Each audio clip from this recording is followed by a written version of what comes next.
Students, आप लोगों का एक बार फिर से हमारे इस प्यारे से चैनल तिवारी क्लासेस में स्वागत है। स्टूडेंट्स, आज के इस लेक्चर में हम लोग क्लास 12 का इम्पॉर्टेंट रिएक्शन जिसका नाम है वुड्स रिएक्शन और दूसरा है फ्रैंकलाइन रिएक्शन, ठीक है। इन दोनों रिएक्शंस को हम इस वीडियो के अंतर्गत पढ़ेंगे।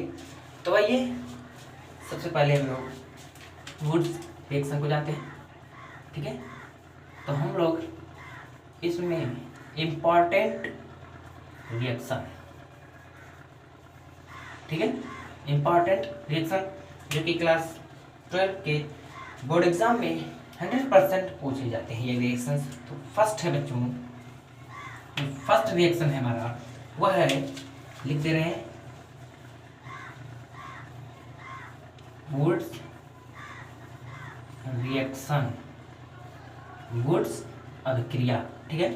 वुड्स रिएक्शन, इसको हिंदी में एमबीएम कहते हैं वुड्स, और रिएक्शन को अभिक्रिया, ठीक है।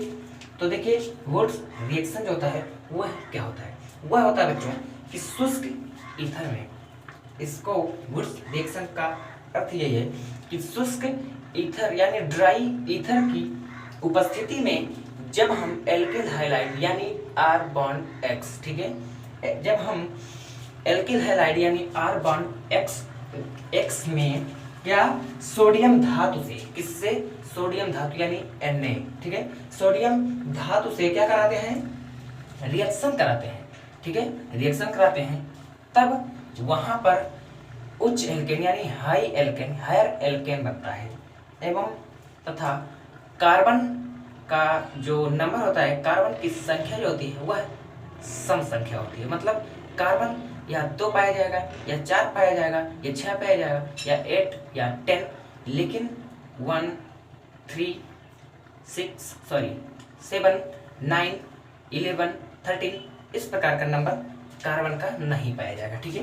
तो आइए सबसे पहले इस रिएक्शन को हम लिखते हैं। तो मैंने बताया आपको कि इसको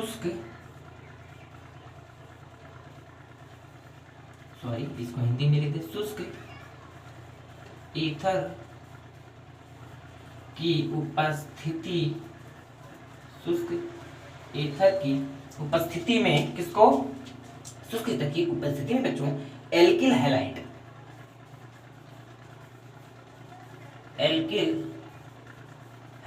वही जो हमने आपको समझाया है परिभाषा, वही सेम इसको लिख देना है इसके डिफिनेशन में। यदि हमें पूछे कि वुड्स रिएक्शन किसे कहते हैं, तो सबसे पहले हम उसकी डिफिनेशन लिखेंगे और उसके नीचे एग्जांपल। तो कैसे लिखेंगे, देखिए, शुष्क ईथर की उपस्थिति में एल्किल हैलाइड की क्रिया Na सोडियम, अब जाते हैं Na मतलब सोडियम, ठीक है, धातु से कराने पर,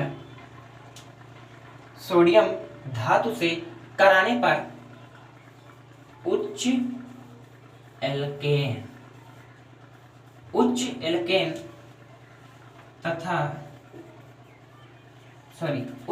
प्राप्त होता है, ठीक है, उच्च एल्केन बनता है या प्राप्त होता है, बनता है, एवं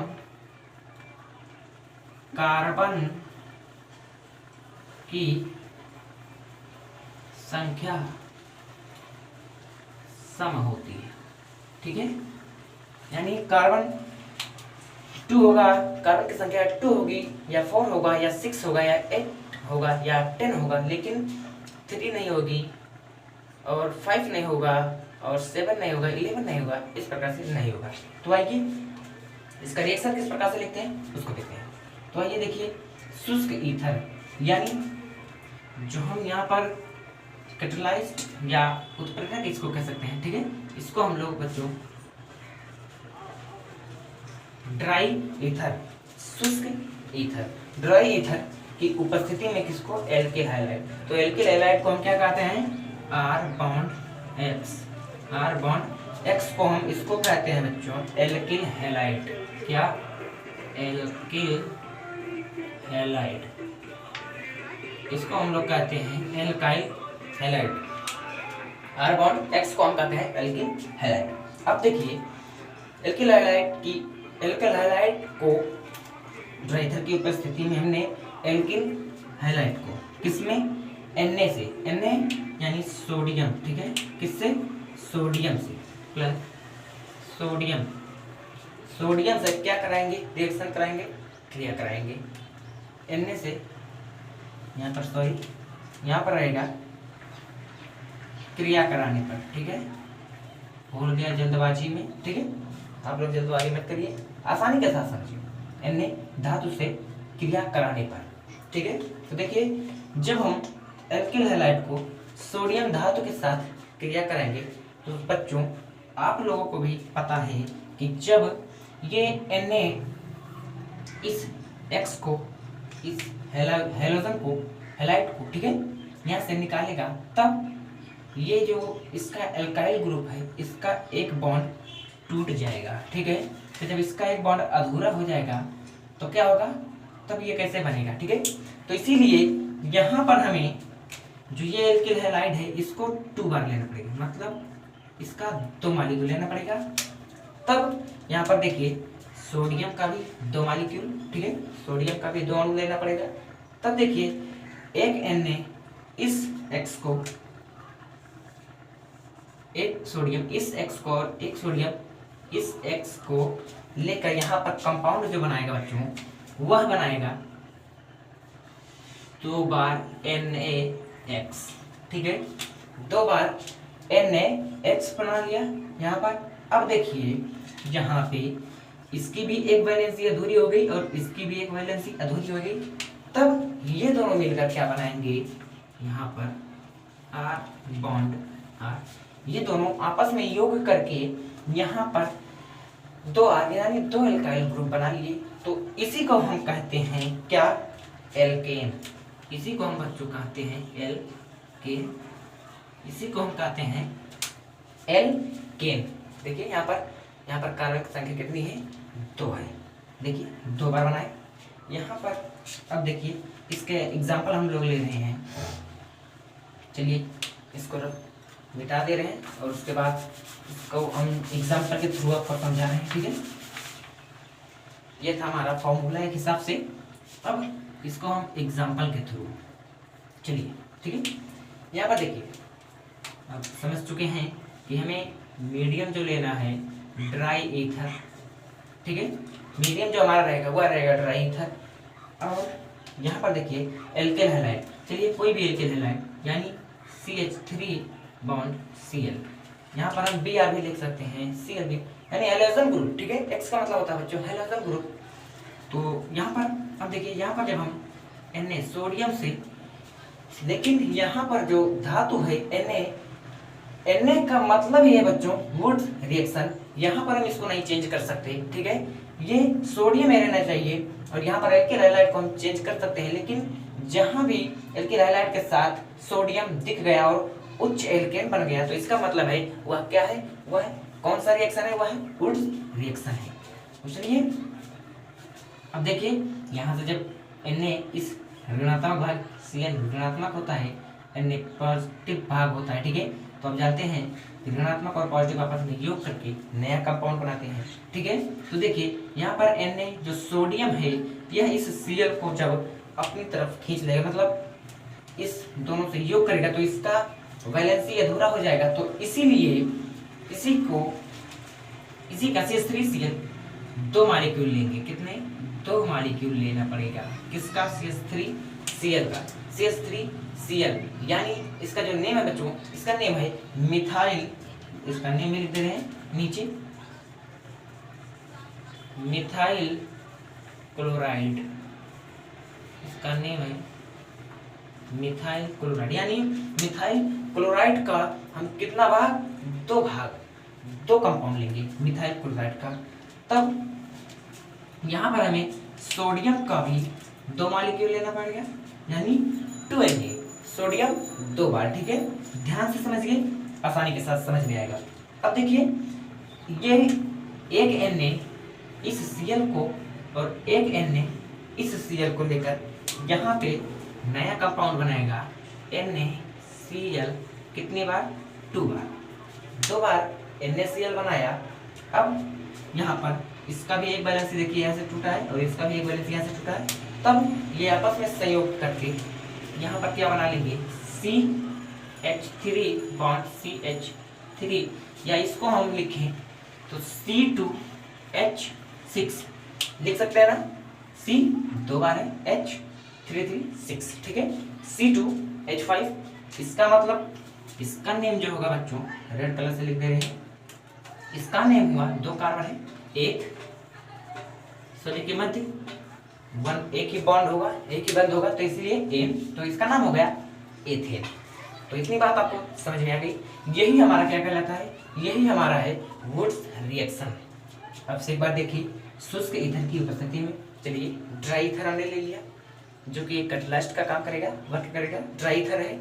अब देखिए इसमें एल्केन हैलाइड, यहाँ पर CH3Cl ले सकते हैं, यहाँ पर C2H5Cl ले सकते हैं, C4H10Cl लिख सकते हैं, कोई भी कंपाउंड, यहाँ पर इसको भी चेंज कर सकते हैं, CH3Br भी ले सकते हैं, कोई भी ले सकते हैं, लेकिन सोडियम धातु होना जरूरी है। किसके लिए, अगर आपको वुड्स रिएक्शन करवाना है तब क्या सोडियम धातु का होना जरूरी है। अब देखिए यहाँ पर हमने इसको, अगर Cl इसके साथ चला जाता तो इसका एक बैलेंस टूट जाता, ठीक है, बच जाता इसका एक बैलेंस, तो इसलिए हमने CH3Cl यानी मेथाइल क्लोराइड का 2 भाग लिया, 2 अणु लिए। अब देखिए CH3Cl 2 अणु इसके हो गए। अब यहाँ पर जब इसके 2 अणु हो गए तब हमें सोडियम का भी 2 अणु लेना पड़ेगा। अब देखिए जब इसके 2 अणु दिए तो एक Na एक Cl को लेकर और एक Na एक और Cl को लेकर, यहाँ पर 2NaCl 2 बार सोडियम क्लोराइड बना लिया, और यहाँ पर CH3 बन गया। CH3 जो है हमारा, इसका जो वैलेंसी अधूरा रहेगा, ठीक है, इसका भी वैलेंसी अधूरा। अब ये आपस में मिलकर संयोग करके CH3 बॉन्ड CH3 यानी C2H6 यानी एथेन बना लिए। तो यही हमारा है बच्चों वुड्स रिएक्शन। चलिए अब अगले टॉपिक पर चलते हैं जिसका नाम है फ्रैंकलैंड रिएक्शन, फ्रैंकलैंड अभिक्रिया, ठीक है। वो अभिक्रिया भी सेम इसी की तरह है, बस वहां पर हमें रिएक्शन जो है कुछ दूसरे धातु के साथ कराना पड़ेगा। तो चलिए उसको भी देखते हैं। दूसरा है फ्रैंकलैंड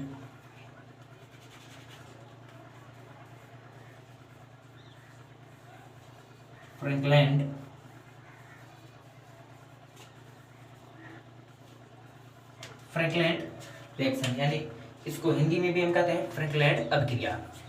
तो बच्चों यहां पर क्या होगा, फ्रैंकलैंड अभिक्रिया में भी क्या, शुष्क ईथर की उपस्थिति में, किसमें, तो आइए लिखते हैं,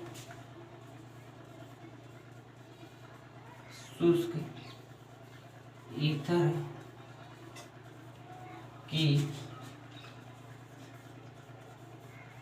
की उपस्थिति में एल्किल हैलाइड, इसमें भी एल्किल हैलाइड में एल्किल हैलाइड की क्रिया, एल्किल हैलाइड की क्रिया किससे, इसमें हम लोग बच्चों लेंगे जिंक धातु। क्या हमने वुड्स में सोडियम धातु लिया, यहां पर क्या लेंगे, Zn यानी जिंक धातु, Zn जिंक धातु से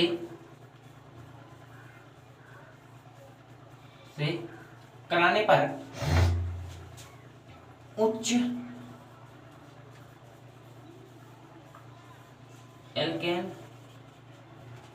उच्च, यहां पर भी शुष्क ईथर की उपस्थिति में एल्किल हैलाइड यानी R बॉन्ड X की अभिक्रिया जिंक धातु से कराने पर उच्च एल्केन बनता है, ठीक है, जिसमें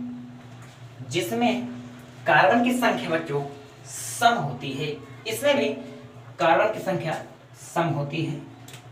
तो यहां पर लिख सकते हैं उच्च एल्केन तथा इसमें भी C यानी कार्बन की संख्या यानी नंबर ऑफ कार्बन क्या होता है, सम होता है, इक्वल होता है, सम होती है, ठीक है। तो इसका भी उसी प्रकार से होगा तो इसके भी डायरेक्ट हम एग्जाम्पल पर चलते हैं, ठीक है। यहाँ से आपको 100% क्लियर हो जाएगा। तो देखिए एग्जाम्पल, यहाँ पर भी हमने ड्राई ईथर लिया, ड्राई ईथर, क्या हमने भी ड्राई ईथर लिया।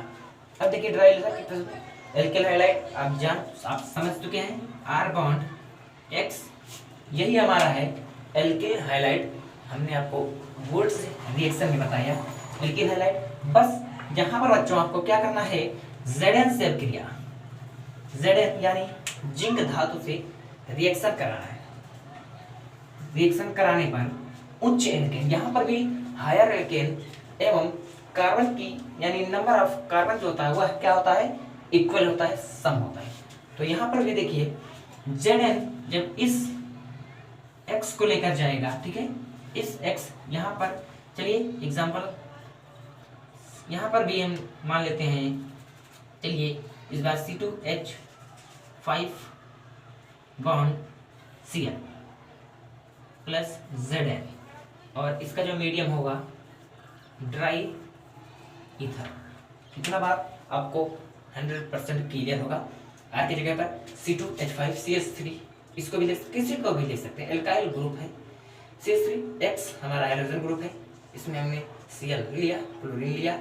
इसका जब हम क्रिया कराएंगे Zn, जब Zn से क्रिया हो एल्किल हैलाइड का, तब देखिए क्या होगा, तब उसी को हम कहते हैं फ्रैंकलैंड रिएक्शन। यदि यहाँ पर सोडियम के साथ होता, ठीक है, तब क्या कहलाता, तब हमारा वुड्स रिएक्शन कहलाता, जो कि इससे पहले हमने पढ़ा है, तो वो हमारा कहलाता वुड्स रिएक्शन। लेकिन यहाँ पर Zn से रिएक्शन कराया जा रहा है, तब हमारा क्या है, तब हमारा है फ्रैंकलैंड रिएक्शन। तो देखिए जब ये Zn इस क्लोरीन को लेकर जाएगा बच्चों, ठीक है, जब ये Zn इस क्लोरीन को लेकर जाएगा तब इसका एक वैलेंसी अधूरा हो जाएगा। इस प्रकार से जब लेकर जाएगा तो इसके लिए हमें इस कंपाउंड का क्या, दो अणु लेना पड़ेगा, दो मॉलिक्यूल लेना पड़ेगा। तो C2H5 बॉन्ड Cl, ठीक है, ये हो गया, दो अणु ले लिए इसका। अब एक, तब यहाँ पर हमें दो बार जिंक को भी लेना पड़ेगा, यानी दो मॉलिक्यूल जिंक का भी लेना पड़ेगा। तब एक जिंक इस क्लोरीन को और एक जिंक इस क्लोरीन को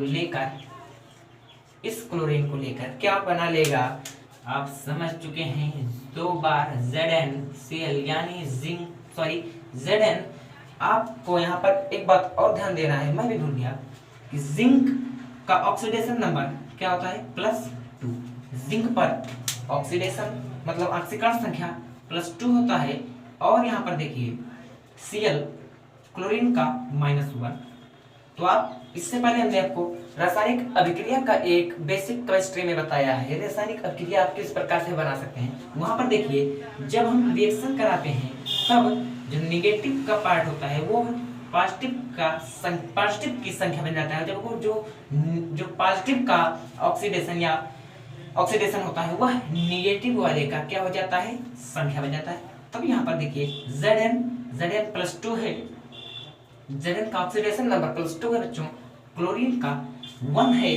तब यहाँ पर देखिए Zn का +2 था, तब ये इसकी संख्या बनेगा, और Cl 1 है, तो यहाँ पर देखिए जिंक एक बार है, तो यहाँ पर हो जाएगा ZnCl2 यानी जिंक क्लोराइड। कितनी बार, 2 बार। देखिए 2 बार हो गया, इतनी बात आपको क्लियर होगी। अब चलिए प्लस आगे हमारा जो कंपाउंड बनेगा क्या बनेगा, C2H5 यानी C2H5 यानी इसको हम लिखें बच्चों, ऊपर लिख दे रहे हैं, इसको यदि हम लिखें तो ध्यान दीजिए 224 C4H5 C4H10। इसका नेम ध्यान से देखिए, इसका नेम होगा बच्चों ब्यूटेन। इसका नेम हो गया ब्यूटेन, ठीक है। 4 कार्बन है और तब 4 कार्बन को हम लोग कहते हैं ब्यूट, सभी के मध्य एकल बंध है, एन लगेगा, ब्यूटेन। इसमें भी देखिए उच्च एल्केन यानी हायर एल्केन। देखिए हायर एल्केन क्यों, क्योंकि देखिए एल्केन जो है हमारा C2H5 2 मॉलिक्यूल बना है, 2 मॉलिक्यूल हमें प्राप्त हुआ है। तो इसीलिए उच्च एल्केन बनता है। एवं इसमें भी कार्बन की संख्या सब में पाई जाएगी, विषम में नहीं पाई जाएगी। देखिए सी कार्बन की संख्या 4 है।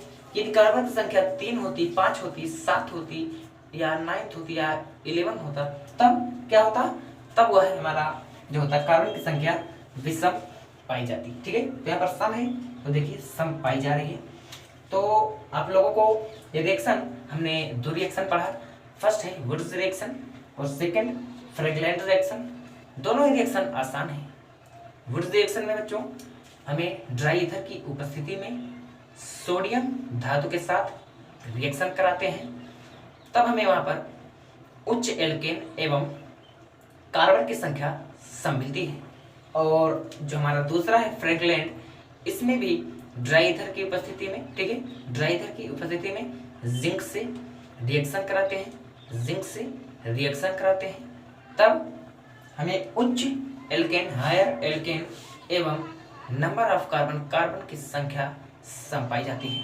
तो इसमें इन दोनों में वुड्स और फ्रैगलैंड रिएक्शन में केवल एक ही क्या है, कारण है। ये जो वुड्स रिएक्शन होता है बच्चों, यह सोडियम धातु से होता है, और जो हमारा फ्रैगलैंड है वह किसके कारण होता है, वह जिंक से होता है।